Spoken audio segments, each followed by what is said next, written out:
Bienvenue dans Trauma et Transformation. Je suis Eva Lomba-Lebihan, neuropsychologue, autrice et formatrice. Ce podcast est inspiré de mon livre Aimer après le trauma, publié aux éditions Erol. À travers cette série d'épisodes, je t'invite à explorer les liens, souvent invisibles, entre notre histoire passée et notre vie actuelle. Pourquoi reproduisons-nous certains schémas? Pourquoi certaines relations nous attirent-elles autant? Pourquoi est-il parfois si difficile de quitter une relation qui nous fait souffrir? Comment retrouver davantage de liberté intérieure? Dans cette première saison, inspirée de mon livre, nous explorons ensemble la manière dont les traumatismes, les blessures émotionnelles et les mémoires affectives influencent nos relations amoureuses.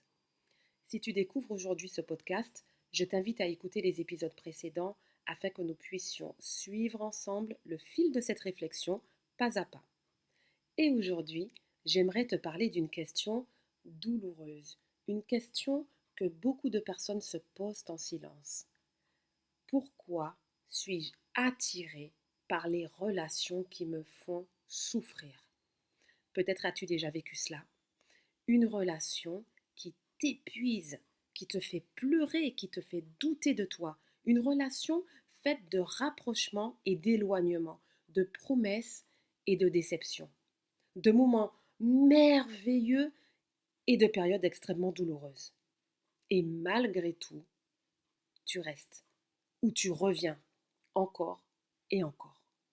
Tes amis ne comprennent pas, ta famille ne comprend pas, parfois toi non plus tu ne comprends pas. Une partie de toi sait que cette relation n'est pas bonne pour toi, mais une autre partie semble incapable de s'en détacher. Alors tu te juges. Tu te demandes pourquoi tu es si faible, pourquoi tu n'arrives pas à tourner la page, pourquoi tu continues à espérer. Et si je te disais que cette difficulté n'a rien à voir avec un manque de volonté de ta part? Et si ce qui te retient était beaucoup plus profond que cela? Car lorsque nous parlons d'amour, nous imaginons souvent que nous sommes attirés par ce qui nous fait du bien. Mais ce n'est pas toujours vrai. Nous sommes aussi attirés par ce qui nous est familier, même lorsque cela nous fait souffrir.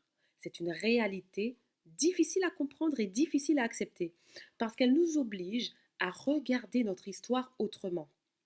Certaines personnes ont grandi dans un environnement où l'amour était mêlé à la peur, à l'imprévisibilité, aux tensions, aux conflits, aux ruptures de liens. Alors, sans le vouloir, leur système nerveux a appris quelque chose. L'amour est intense, l'amour est dangereux, l'amour fait souffrir.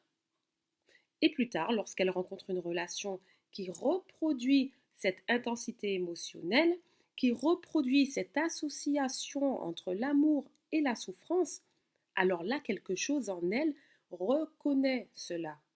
C'est familier. Pas consciemment, mais profondément familier.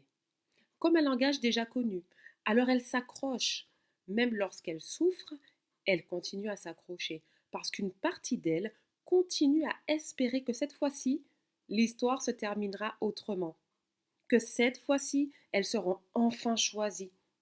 Que cette fois-ci, elles seront enfin aimées, enfin sécurisées. C'est souvent pour cela que certaines relations deviennent si difficiles à quitter. Nous ne sommes pas seulement attachés à la personne, nous sommes aussi attachés à l'espoir que cette personne fait naître en nous de par son comportement. L'espoir de réparer un lien, l'espoir de guérir une blessure ancienne, l'espoir que l'amour finisse par triompher de la douleur. Mais malheureusement, une relation ne guérit pas toujours une blessure. Parfois, elle la réactive encore et encore. J'aimerais que tu entendes ceci. Si tu es aujourd'hui dans une relation qui te fait souffrir, cela ne signifie pas que tu aimes trop. Cela ne signifie pas que tu es faible. Cela ne signifie pas que tu es incapable de partir, même si c'est ce qui semble se présenter en apparence, hein.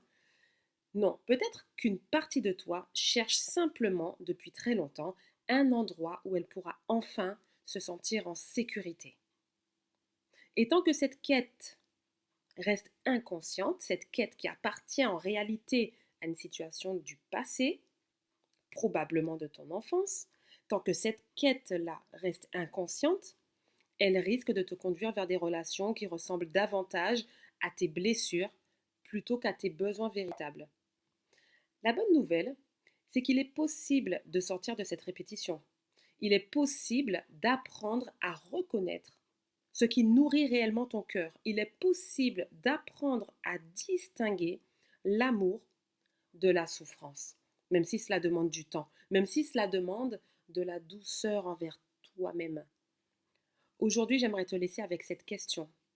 Dans les relations qui t'ont le plus marqué, étais-tu attaché à la personne vraiment ou plutôt à l'espoir qu'un jour elle devienne enfin ce dont tu avais besoin? À l'espoir qu'un jour le lien que tu désires soit enfin là.